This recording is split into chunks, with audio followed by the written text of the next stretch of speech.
guys with extraordinary ideas for Disney parks. This is Main Street Musings, the experimental podcast of tomorrow. This is Main Street Musings, episode 5. My name is Jake, and I am joined today by Sunny Eclipse's biggest fan, Brock. Ooh, Sunny. Still paging Mr. Tom Morrow, Tanner. Mr. Morrow? And he crashed the Astro Orbiter twice, Eric. I'm getting there, guys. Don't worry about it. We believe in you, Eric. Yeah. You're going to do great. A real life reflection of my real life struggle to get my driver's license. Oh, too soon. It's too soon. All right, so if our little intro did not clue you in, this episode revolves around Tomorrowland. Oh, wait, Tomorrowland? I had Adventureland notes. Well, Guess I'll have to wing it. so we challenged ourselves for this one to come up with a new attraction for Tomorrowland. However, not using an existing Disney IP. We needed to come up with an original idea. Let's define that phrase, IP. Go ahead, Brock. IP stands for intellectual property. Eric, more thoughts on intellectual property? So if somebody owns an intellectual property, that can be like an idea. Like, for instance, our Mulan episode, the IP of that episode was Mulan, right? Like an idea that we are creating in the abstract that is uniquely ours. So not based on any pre-existing characters or stories or anything else that Disney is known for. We are going to be the writers of our own story. Should be a lot of fun, and I don't see any reason why we shouldn't just jump straight into it. Yeah, unless you have a reason, Tanner. Nope, I don't think there will be any intellectual property on this podcast. It's the part where we make a pitch.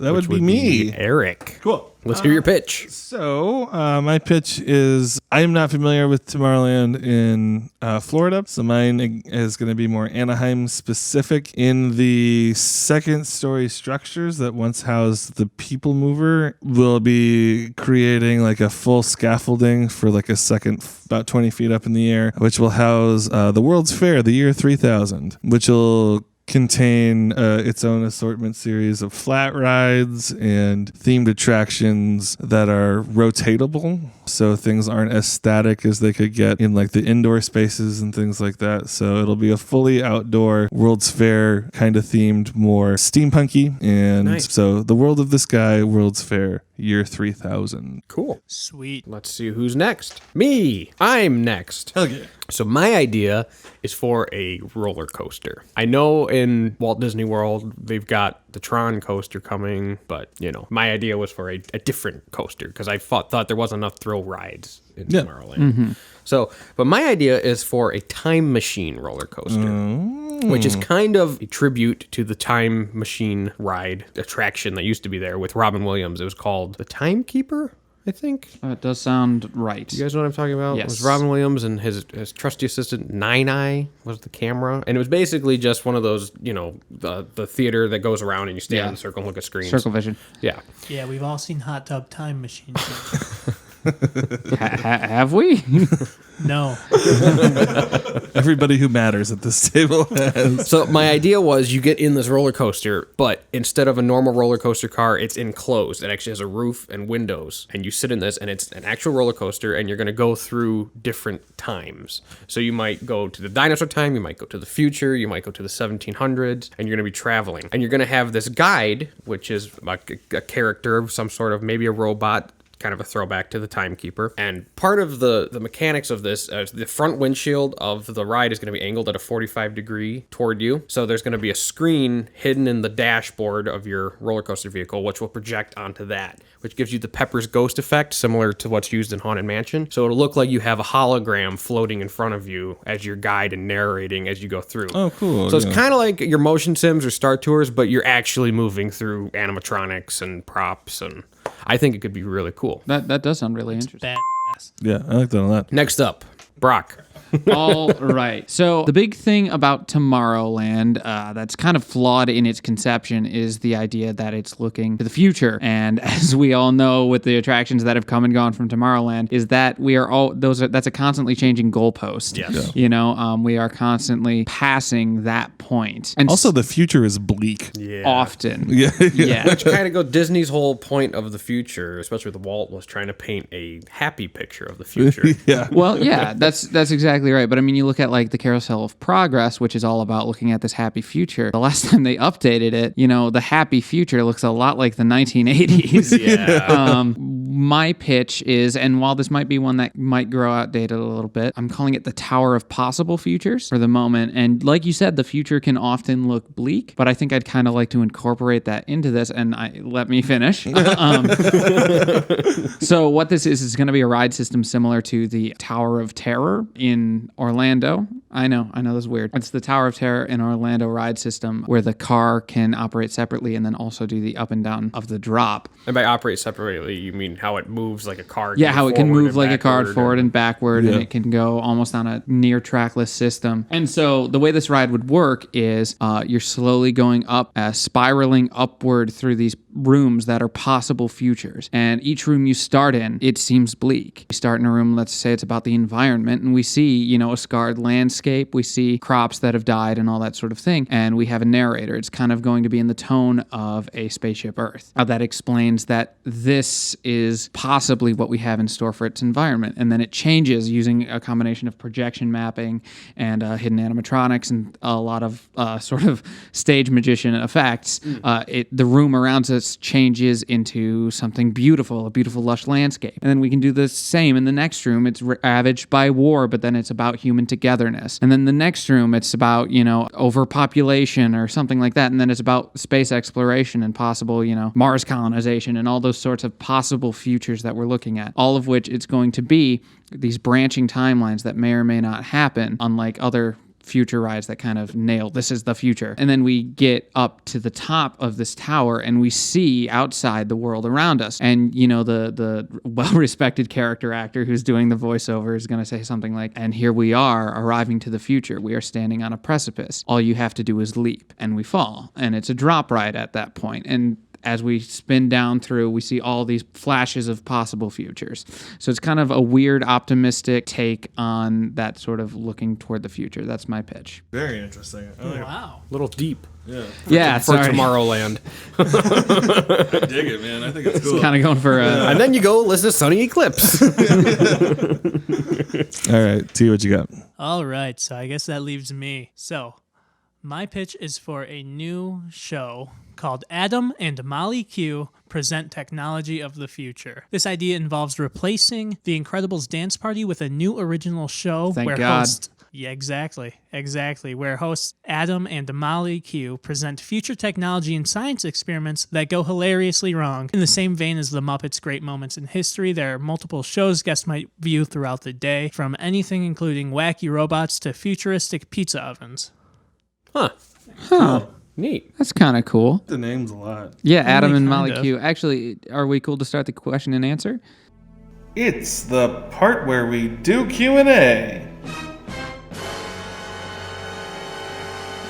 Okay, Tanner with my the last first one. question and hopefully answer is why the name's Adam and Molly Q. Who are they as characters? Like, what's their deal? Well, the names are just basically were my attempts at science puns. I love it. Oh, like Molly Q. Yeah, Molly Q. Adam That's and actually- Molecule, yeah. That's actually awesome. Yeah, so the names are based around science puns, and they're basically going to be our hosts. They're going to be performing as like your typical kids TV show host. So they And like they'll bring did out- actors? Yeah. Okay. Yeah, they're live performers doing this and bringing out different things. So, like I mentioned, a robot that's supposed to clean your house, and obviously things go wrong, and the robot starts cleaning the wrong things and breaks down, and they have to cancel the show early, and that's kind of the bit. Gotcha. Of it is it's the future, but everything's going wrong every time they try to show off their brand new awesome technology. aimed at younger kids to make them laugh because we're taking away the Incredibles dance party that's aimed at that demographic. So It's kind of insulting to that demographic, if you ask me. yeah, The Incredibles dance party. Sorry, your idea is not insulting. So my goal is to replace that with something still for that demographic, but that other people could enjoy and find joy in. That's not quite as insulting as the previous. Yeah. Sure. Yeah. Yes. Well, my question is for Jake. Yes, sir. I love where yours is going. What is, if you were to put it on a scale of like 1 to 10, what is the intensity rating of your roller coaster? Ooh, well, so that's tough because at Disney, I don't think they would ever want you to go above a 7 max, right? So I would want to keep it, Especially if you're telling a story. yeah, I would keep it. It wouldn't be super intense. We're talking maybe like Dinosaur or Indiana Jones. Okay. Which, in fact, Dinosaur is a time traveling ride, but I think this would be a much better way of doing one. Yeah, And this wouldn't be limited. Dinosaur is specifically limited to going back and seeing dinosaurs. My idea is that you can change and go to a lot of different places. Speaking of, I suppose I'm just confused because you're listing different places as a possibility. Would that change depending on the ride? Or So, do you mean that's several one of the different things I want to places? discuss. But I'm thinking almost like, on a lot of rides you go through different rooms. I'm thinking kind of like each big section is a different time period. Okay. What As you go. Do you have any thoughts on what big time periods you might like to see? Well, I was hoping to get some ideas from you guys, but I think perhaps the 1700s would be cool, like American Revolution. I would say the dinosaurs, but that was done with Ellen's Energy Ride, and it was done in Dinosaur, and they have it literally on the train at Disneyland. yeah, it's on the train at Disneyland. So I don't know that we need to do dinosaurs again, but it might be cool to see stuff like that, or Woolly maybe like mammoths? what? Woolly mammoths? Yeah, maybe woolly mammoths, or like in the original Timekeeper ride, they went and saw the World's Fair back when it was in Paris. I don't remember what year it was, so maybe something like that. It's almost like a time traveling soaring over California roller coaster. Kinda, yeah, Okay. yeah. Eric, speaking of the World's Fair, Yes. I've got a question for you. I'm wondering what are your centerpiece attractions going to be? What's like your favorite? That is a aspect of this that I kind of struggle with, right? Like that would be something that I would want to discuss more at length, but I would definitely want like a sky spinner kind of thing. A little similar, but not the like same a as Zephyr Astro kind of Orbiter thing. kinda. Okay. Yeah. That's kind of more suspended on like the string, with the cars being themed as like a little mini pilot. We're in flying through the air in like a sky captain kind of world. I guess my other question. Yeah. I'm sorry if I interrupted. No, please. But my other question is going to be kind of about the steampunk aesthetic. I guess I'm just curious as to why that aesthetic, if it's the year 3000. Because it's in the sky. Okay. And that's the closest. And that's not me ragging on it. I love steampunk. Yeah. So I was just wondering if there was. The two things I was kicking around in my head would be like in the sky or in the water, right? Like the year 3000, we're not on land anymore, and because it's easier to do that over current, something than it is underneath water. Gotcha. That was kind of where we landed. Also, on I that think that. I mean, this is just a little bit of a discussion point, but I do think that's a striking visual on the Magic Kingdom skyline is the fair in the sky. That's kind of neat. Yeah, that would be interesting. I was going to add on to that. I just think it's also the whole steampunk aesthetic, a future that never was, that kind of remains timeless. Yeah. A little bit longer than like trying to be like, this is what it will actually look like. I feel like that captures the spirit of tomorrow. I love how the spirit that you're capturing in yours, Brock. I think it's a really cool exploration of what Tomorrowland means. Yeah, I was definitely looking at more of like the old educational side of Disney, because a lot of those rides in the past have been a little bit ideological than they were. Yeah. One thing that's interesting is before you pitched your idea, I didn't know what your idea was. You had said to me that you thought your idea might fit better in Future World than in Tomorrowland, Future World and Epcot. And I didn't know what you meant by that, but now that I hear your pitch, I agree. I think you're right. It does seem more like it'd be like a perfect fit in Future World. Yeah, like I said, but I don't know as much about Tomorrowland. I was kind of crafting it in my brain, and I accidentally kind of stumbled into the territory of both Carousel of Progress and the Spaceship Earth. Right. But with that time travel sort of element. It's the part where we vote. I really liked all the ideas.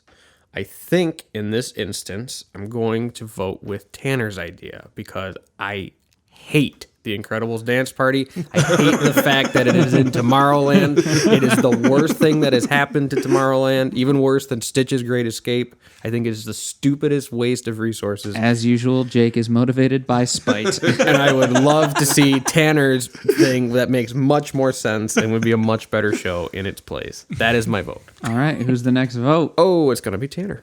Okay, I am going to vote for, let me just say, I love all of the ideas. I really would love to come back to Brock's in a future world episode because I do think it captures the spirit of Epcot so much more. And I think even if we're getting a Tron coaster in Walt Disney World, we got to give land something. So I think a time travel coaster would be a really fun thing to explore. And I think we can flesh that out a little bit more. Okay, cool. Eric, your turn. So it's interesting hearing you guys talk about how it relates to Epcot more than Tomorrowland. Again, not to hammer this point ad nauseum, I'm not as into the Florida scene as you guys are. So when I heard Brock's pitch, from what I understand of how Disney or Tomorrowland has been represented to me growing up through the years, it really struck a chord with that. That said, I am willing to defer on your guys' better judgment as to that being something that we could approach, because I do want to talk about it. That's something that I want to keep on the table because I really like it. If you guys feel like it's better suited for Epcot, we can do that then. Honestly, it's my idea, and I'd like to say I agree. I think it is better suited to Epcot. At least in Walt Disney World, it seems more like Tomorrowland is more like the cartoony, fun future. It's more Jetsons than it is it's like Jetsons. documentary. Yeah, Anaheim Whereas is, Epcot Future World is like, that's where they talk about like living with the land, and which is like environmental stuff and all of that. That's more in Epcot. Right. So that was my only thinking on that. No, absolutely, and that makes sense. And as long as we're willing to reapproach that when it comes time, because I think the idea is very strong. I'm also going to go with Jake's as well. I love Adam and Molly Q. I think it's super flavorful. We just haven't talked about a roller coaster. I'm not going to lie. Yeah. That's something I want to do, and it seems like a really cool idea for one. So that's going to be my vote today. Okay. And Brock. All right, for a second there, I thought we were going to have a four-way tie because my vote is going to be for Eric. Okay. I really love that the steampunk future that never was sort of thing and never will be, but always will be. And that World Fair up in the sky just sounds really incredible to me. Mm-hmm. It's kind of what Tony Baxter was trying to do in Paris, but he wasn't able to. And I that is the one I'd love to talk about. That being said, I do want Adam and Molly Q. I'm just afraid we might not have as much to talk about. So I'm saying it on the record right now. Adam and Molly Q should replace the Incredibles. That thing is awful. I think we're all in agreement that is a genius pitch to replace something that is dead weight. Yes. I want to revisit that one for sure, just to really hammer home. I really would love to. Okay, that being said, I'm voting for Eric, but I believe that gives us a 2 votes for Jake. I believe it does. Congratulations, Well Jake. done. Hey. I'm excited to talk about this one as well. All right, so I guess we're going to move into talking through this pitch then. Go. Yeah. Now, I should say I did not think through where this would go in Tomorrowland. I just said this would be good in Tomorrowland. So I don't think we need to discuss that because I mean, if you think about it, there's not a lot of space in Tomorrowland. Yeah, I think that's up for the city planners to decide. That's not our problem. We will find the space. Yeah. So I guess we should start off probably some sort of pre-show in the queue line that sets up the whole time travel thing. Absolutely. I think this is going to need to be like a rock and roller coaster style pre-show where you stop and you watch a thing just because time travel is always going to be, there's always so many ways it could work, and you just want to make it clear exactly what the audience is going into. Yeah. I love that. If we could make it especially futuristic, my favorite version of that I've seen is in the Indiana Jones line, where they have. Yeah, they have. That's one of the best Disney queue lines. It's so good, and they have the video, like the black and white video of the guy explaining how the Jeeps work and stuff like that. Yeah, being able to really theme that up into the future would be cool. Absolutely, because so many of like those sort of Tomorrowland things, it's just a very boring. You're going on a spaceship, but you really gotta. The rides that I love the most are the ones that are themed, and they always have the best queue lines. Yeah, and I don't think that's a coincidence. So I think really getting that part of it themed Yeah. So now looking at Dinosaur's queue line, I'm specifically looking at Dinosaur because it's another time travel ride. I think we can do better because that essentially, from what I remember, the Dinosaur queue line is kind of like a museum, and then all of a sudden you're in like this facility, and it's like you're in like the back room, and there's pipes, and I get that. That's and the point. that works well. It works for the yeah. So like it they kind really of works. forced. Right, so that's I don't know. So I know, like with Alien, it was like that company that was like working on portals or whatever it was. Do we necessarily want it to be a company, or is it I don't like? think we want it to be a company. I like in Tomorrowland. I feel like we have a lot of like corporate. This is a new thing that we built. What if like they themed the land itself to have had like a time rift open? And they've built it, neat. They've built like a structure around it to protect people from. Yeah. And then the queue is you're sneaking into this like dig site where there's like a time rift. Oh, that's interesting. And you're getting onto like a pod thing, and you're actually driving through the rift, and that's when it drops you into the roller coaster. I think pitch it as we're brave explorers. You know? Not we're sneaking in. I think. Well, I think there's a way to do that. Right. Like, but this is part of a brave exploration. So I was actually thinking, as Eric was explaining that, is there a way to tie this into C in the future? Oh, let's quickly explain what let's C talk about is. C, the Society of Explorers and Adventurers. So Disney Sea is the second park in Disney Tokyo. So there's Disneyland Tokyo, and then there's Disney Sea, which is themed entirely around this fictional group called the Society of Explorers and Adventurers, who in some cases retroactively are a group of characters. They're sort of turn-of-the-century explorers, and they have been connected to a ton of Disney park themed attractions. Yeah. Almost every Disney park has references to. I think it sounds sweet. I would love to learn more. I think Eric would really like it. I think He Eric just was would not be a aware huge of it. fan. Oh yeah, and to answer to Tanner's point, I think you can absolutely theme that. And then going away from what I was talking about with sneaking in, which is a little iffy in a Disney park, right? Love trying to like break the law, Not unheard of, though. right? So a time rift is opened. The League of Explorers is offering, or the Sea is offering sojourns through the time rift. Mm-hmm. And So- like guided sojourns from one of their characters. So I'm wondering, because most of the characters in C are from turn of the century. I don't know that we have any modern C characters. We don't. So is, Mary Oceaneer, I think. is she modern? close. What if one of them I has think come from a she's, time rift? Well, so that's what I was More going to say recent. is, do we create a modern character, or I mean, obviously we're creating a character, or is it somebody from the turn of the century who came to our century in the time rift? What if it is that person and that person's descendant? So that person's descendant is the modern character. Oh, They've yeah. been reached out to by their grandparents. And now they're showing us like, hey, explorers, this is a new way to yeah, explore. so we're the exploring we are the time. modern branch of the Society of Explorers and Adventurers. Oh yeah, that's Yeah. good. And Yeah. you're being Yeah. recruited into that, and this is part of like either an initiation or a guided tour or something like that. Yeah. So now one thing with C is part of the reason you probably haven't heard of it too is because they kind of keep it a secret. Yeah. Which is what makes it a little cooler, is that it's kind of like a secret society. So it'd be cool if we could have like a hidden entrance, or, you know, and obviously you can't hide the entrance, but, you know, where The it's like, appearance of. hey, explorers, like, Yeah. you know, come this way. We got something really cool to show you. Yeah. I mean, obviously, you guys know I love that kind of thing. Absolutely. Yeah. And that's how I met Eric, actually. He was like, hey, kid, come here. Yeah, but no, that's actually, I think, really cool because you get this like kind of secret thread throughout all the parks, and I love adding things to that. Yes. So now that but you know, most people who leave the ride at the end of the day are not going to be like, oh, I remember who the Society of Explorers Right. and So Adventurers are. it would be cool to like have it like maybe we go see Harrison Hightower. When was he? The 1899 to 1900, right? Late 1800s. Yeah, he early disappeared 1900s. on New Year's Day, 1900.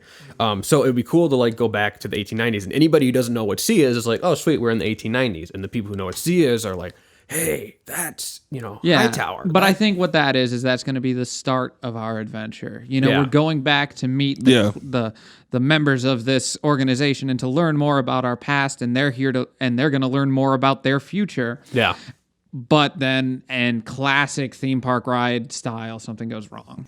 So Sir Alfred Mystic is in the past. We're with his, let's say, granddaughter in the present, who's kind of guiding us. Who is going to be this hologram? Is it one of them speaking to us? Is it his monkey? Is it, because he has a pet monkey, is it going to be maybe one of their descendants from the future? Because I really love the hologram idea, the one guiding us through this adventure. I kind of like the idea of it being the, let's say, granddaughter who explains the reason we need to recruit people is because we can't cross into the timeline with our own family. Yeah, something like Is that. a classic time Guys, I travel have to make a example. correction. This was bothering me, and I just had to double check. It's Lord Henry Mystic, Oh. and his pet monkey is named Albert. That makes sense.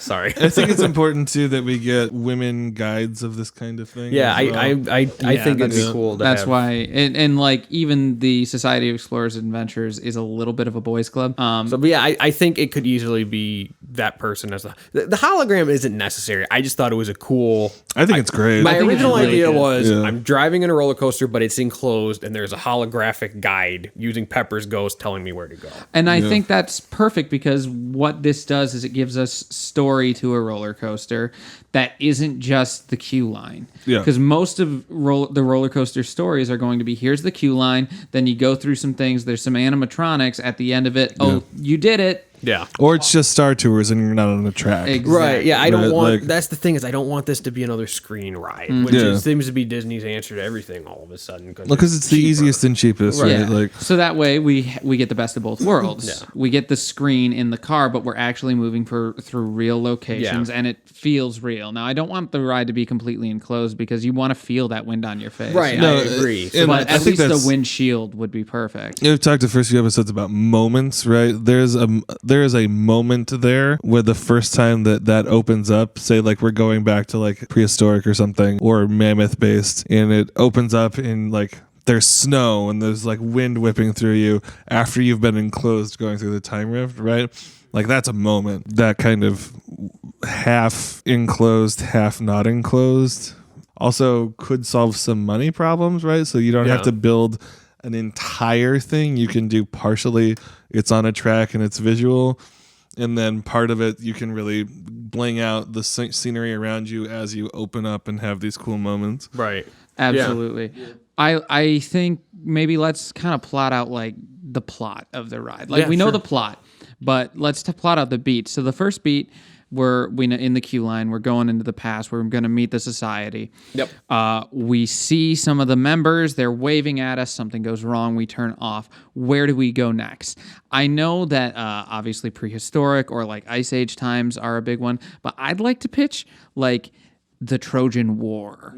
Like in the that'd be middle of a interesting. pitched historical battle. Maybe, you know, something ancient, obviously out of time and out of place, but in the middle of chaos where there are human beings and there is something. So that one's Human good. beings are hard, yeah.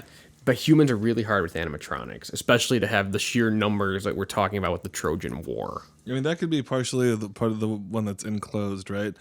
And then we go from like a human full out into pre-human winter landscape. Right. I really like the idea of seeing just feeling the cold and seeing a mammoth. You know, that Yeah. sounds cool. I think- even if it's just for a few seconds and then you move to the next Well, thing. I think what we could do is, you know, it maybe not the Trojan War, but maybe like medieval warfare. But you're going through this small. It can be a fairly small room, but you know, you just project bigness onto the walls, and that they've come so far with projection that there's so much they could do to expand a room just by using projection mapping on a wall. Right. But with the closeness being the animatronic stuff, and you're Right. going so fast on a roller coaster. I think each of these historical moments, you need to be there just long enough to recognize what it is and for your guide to say something about it. Yeah. And like, oh, I'm trying to correct course. And then, oh, we're in the tundra and there's a man. Sure. Right. Yeah, I think that's cool. One moment I just thought of, this just popped in my head, and I want to say it before I forget, is what if we saw something that people would definitely recognize before it was something they would recognize, and maybe they don't get it. So what I'm thinking is, what if we saw Big Thunder Mesa before Big Thunder Mountain Railroad was there? You I know? love that idea, but I think it's going to just need to be like a silhouette on a landscape. Well, that's what I mean. I don't mean like, and we like focus on it, but like, what if we went through and it was just kind of like, hey, is that? And then it's gone before you. Yeah, absolutely. And that's just going to be like an Easter egg for the big fans. Oh, yeah. Yeah, I think that's good. This kind of thing is right for Easter eggs. Oh yeah.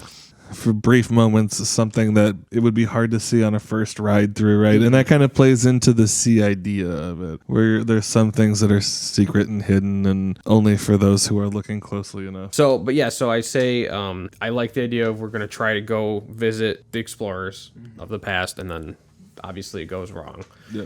And I think a good moment would... Is it sabotaged or is it just go wrong? No, I think something just goes wrong. As much of jerks as the explorers could be, like, because some of them are bad guys. Some of them are good guys, some of them are bad guys. They weren't mean to each other. You know, like, even though Hightower was a bad guy, he was never bad to the other explorers. He was just more like an ethically corrupt, Yeah. like imperialist. Like, he would kind of. steal artifacts from native people and stuff like that. Yeah, so kind of based on the actual, Yeah. like the people. No who, real history there. Yeah, and they were seen as heroes, but the Imagineers kind of were like, no, look at these people, they're kind of villains. Yeah. Yeah. And like obviously some of them are heroes, but those are the good ones. Right. But I think Sabotage also muddies the plot a little bit. Yeah, more. I think so. I think maybe this machine that she has that we're riding in, she's using that machine to harness the power of the rift, but the rift can still be unpredictable. Yeah. You know, so it doesn't always work right. And she can snap in and out as a guide too, right? Like, Yeah, I think so. Like, Sure, I don't that's think in she's necessarily actually with us. I think she's just communicating with us through that hologram, and sometimes we lose her, and then she'll come back and be like, hey, I think I found you guys. Okay, now I'm Absolutely. going to... So we have these she's- moments she's of trying like, to find oh us no, through time where and are space. we? We lost our guide, you know. That I don't know exactly where it would be, but leads to like a great moment of like the hologram cutting out and the ride stopping. Oh, and you're just like Almost. floating in blackness. Yeah, like you're that's stuck in the cool. rift, That and is then cool. all Or of a maybe they're just sudden- like crazy lights around you and you're not moving, you're just kind of drifting. like one of those air Yeah. brake things, like everything kind of stops, Yeah. like time it, and then she comes back, and then like a drop right Yeah. away. So like Oh, that's maybe neat, maybe yeah. there's Yeah. lights on your actual car, and then we're in like this big projection mapped room of the rift. You know, I'm thinking almost like in Stranger Things, you know, like those crazy colors in that Yeah. rift. And all of a sudden, like the lights in your car go start out, flickering and- and implying that your car lost power, but you're still seeing all the crazy things around you. And I think that could be a cool moment of just sitting there and being like, "Whoa!" Yeah, I think Okay. that's sick. That being said, I'd like to talk about the vehicle. Sure. Because that's going to change, that's going to change a lot of how we're perceiving the events of the past that we're Right. flying through. Are we flying? Are we driving like a car? How does this transport through time and space? What is its locomotive property? I think it has to be flying. Yeah, I think Yeah, that, I think so. Yeah. In order to get the correct vantage points of the things we want people to see. and then in like ancient battle scenes and stuff, that's all can can be swoop. smaller and beneath you, and it Yeah. might be easier to do something small- huge. Yeah. You take that London scene from Peter Pan's Oh yeah, flight, and update it with modern technology. and you're flying over the Blitz or something like that. Not maybe not that scary, but Yeah, but like take some sort of city scene and some historical Yeah. event that you can see from the sky, and that scene right But there I is love- incredible. I love the idea where it's, again, sort of like Soren, but it's in a very Disney specific universe. Yeah. Like we're going to, like you said, like London, and then there's Peter Pan right there. Or we, head to the Far East and we see Mulan, right? Like things Right. like that. So that we know that we're not, obviously we're in a time machine. We're disconnected from reality as it is. But Right. like, Yeah. to make sure that we understand that we are not existing in the same universe as this particular ride, I think would be both flavorful and important to keep it from feeling too intense for people. Ooh, wait! I just had a thought that's not precluding any of what you just said, but the sort of thought of the cityscape. I mean, with what they can do with projection and all that sort of thing, wouldn't it be awesome to fly over a city and see it start as just like a small settlement and build into a city, like a historical city? Like we fly over New York and we see its progress through a city. that could be interesting. And they could do that practically and with projection, sort of a mix. That would be really cool. You're flying through time at a pace faster than we could comprehend. because you could even like the models of the skyscrapers could rise out of the ground. exactly. You know, So that raises the question of how are we experiencing time in this, which is, are we just hitting snapshots of time? Or yeah, are I we, think I'd we're like to think bouncing around snapshots, and then I time is think- speeding and slowing as we Okay. go. And then I think that effect could definitely be used for once she finally is able to bring us back. We speed forward. Maybe we're experiencing snapshot slowly going backward and further back in time, because that's what we're trying to do at the beginning, right? We're trying to then we go hit the back Big in time, Bang, and then we whoops. keep going back, and then we're lost in space, and then she brings us back, and we see this incredible progression throughout all of time. Not obviously all of time, but we see snapshots of that. Yeah, that could be interesting. That'd be cool. The main thrust of it, really, once we're in the time rift, we lose a sense of story other than we're kind of jumping around. Yeah, now the problem because Cool we need places. to get home. Okay. But we're Sweet. kind of enjoying what we're seeing. That's the as we need to story. get. And I think as long as we present it as like, oh, another one of these problems, Right. like if it's presented to us as long as it's not like, oh my God, you're going to die. Yeah, if it's like in presented- Dinosaur, it's like if you don't get off, if we don't save you in the next 10 seconds, these asteroids are going to kill you, and it's kind of like fun. And I think especially like the Society of Explorers and Adventurers kind of have like a bravado about like dangerous situations. Yeah, They're like, ha, ha, ha, whatever. We laugh how in the dr- face of danger. How droll. That is very Tomorrowland. Yeah, and Yeah. so like Like- we're in these dangerous situations through time, but it's not presented as something scary. It's presented as a minor nuisance. This is adventure. This is Yeah, how we're adventure on is. an Things are going to adventure. go wrong. Yeah, I think that's cool. and I think that way we can show scarier situations that they don't have to be divorced from this reality, but as long as they aren't presented in a frightening way, Right. I think it's going to work for everyone. And then you get home and go check out Sunny Eclipse. And maybe like at the very end of the ride, like somehow the hologram works and you see Henry Mystic like pop into the hologram and he like has sage words of wisdom for you. Like, Now, it doesn't necessarily have to be Henry Mystic. or It yeah, could but be- whoever Yeah. that ancestor is. So Right. it kind of implies that it worked at least to some degree and we get something fun out of it. Right. Cool. I like it. Do you think we could get Ian McGregor to play Henry Mystic? I love that guy. Ooh. Or does he have to be older? Oh, I was thinking Ian McKellen. Ooh. Yeah. That would make more sense. All right. So yeah, how do you feel, Jake? I feel pretty good about that. I hadn't anticipated the sea connection at all. I'm so glad Tanner brought that up because that really opened a whole new world of possibilities. I'll be honest, I've been trying to make sure that I was not the first one to bring up C on this podcast, but now that seal's been broken, listeners, be prepared for the Society of Explorers and Adventurers. Who wants to do a lightning round? Oh, more than anything do I want to do a lightning round. Lightning round. It's the lightning round.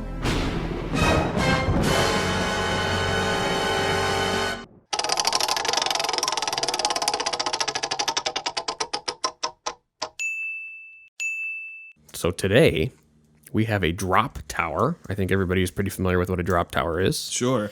And we have to frame it. Not frame it. We have to theme it to Who Framed Roger Rabbit. Oh, please let me go first. All right, let's roll that dice. Who goes first? Let me go first. Tanner goes first. Somebody want to get 30 seconds on the clock? All right, so Roger Rabbit has been getting into more trouble because, of course, that little scamp has been, and today he's being thrown off of a building. Simple as that. And you drop down. Now, here's the thing, though. This is Roger Rabbit. He's a cartoon, so with his powers, he's going to be able to help all of the riders bounce back up and down to make this a fun, wacky adventure for everyone. Nice. All right. And at 26 seconds, I love it. All right, I'm up next. And go. All right, so this one I'm gonna just go straight from the movie. There's a scene in the movie where Eddie Valiant is dropped off of a building, and as he's falling, he encounters Bugs Bunny and Mickey Mouse. Now I'm sure we probably can't get the rights to have Bugs Bunny in a Disney ride, but I think that we're just gonna go straight from that, just falling off of the building, and there's the whole flagpole and that whole scene just as a ride. Bam! There's Nice. my pitch. This is a pretty, very on the nose theme. Yeah, it's very specific. Eric. So I believe there's a scene in the movie where the villain Judge Doom drops a piano on somebody's head. We're going to be inside of the piano as it drops on somebody's head as he's killing the tune that it's going to fall on. We land with a loud melodic crunch on the ground. Oh God! We're being swept away, and I'm out of time. Great. So, in fairness, that doesn't happen in the movie. It's talked about in the Yeah. That movie. is It the happens main before character's the movie. tragic Yeah. backstory. I know. Yeah. So we're seeing the back. We're Not seeing- only are we seeing the backstory, we're experiencing. We're living it. We are the. But don't piano. worry, the the backstory. piano's not dropping on us. Yeah, we are complicit in the backstory. All right, and Brock, that leaves you. 3, 2, 1. All right, this is going to be Benny the Cab's Crazy Cab Ride. So Benny the Cab is a tune, of course, which means he doesn't have to follow the normal rules of the road. Not only does it go side to side, forward and back, he can also go up and down. So we go on a crazy, crazy ride up all around, loop-de-loops, all that sort of thing, which culminates in a final way, way, way, way up in the sky above 1940s Los Angeles. And then we fall all the way back down in Benny the Cab. But don't worry, he's a cab, he's a tune. It's going to be a great time. Nice. I believe Benny the Cab is your ride host and Roger. I believe so as well. Yes, he Sloppy is. Jalopy, Yeah, you ride around in Benny. But no, it was cool because you could like turn the wheel and move like your independent thing. It was cool. Yeah. And don't forget to vote on our Twitter polls for which lightning round attraction you'd like to see us come back to at a later date. Anyways, I think that's it, guys. All right, Yeah, I gang. think we've Good reached episode? the end. That has been Awesome. another episode. So yeah, We thank talked you. about our ride today. Hey! Thanks for listening to episode 5. Tune in next time for episode 6. But in the meantime, Brock, What are our social medias, gang? Jake, what's our Facebook? you can find us at facebook.com/Main Street Musings. Tanner, what's that Instagram? You can find us on Instagram at main_street_musings. And give me that Twitter, Eric. It'll be at MSM_podcast. And I'm Brock. As always, he's Brock. And as always, we're very disappointed that the Disney company will not actually be doing what we So said. I know, disappointed. I really want this ride, man. Jeez. We'll see you guys next time. Adios. Bye.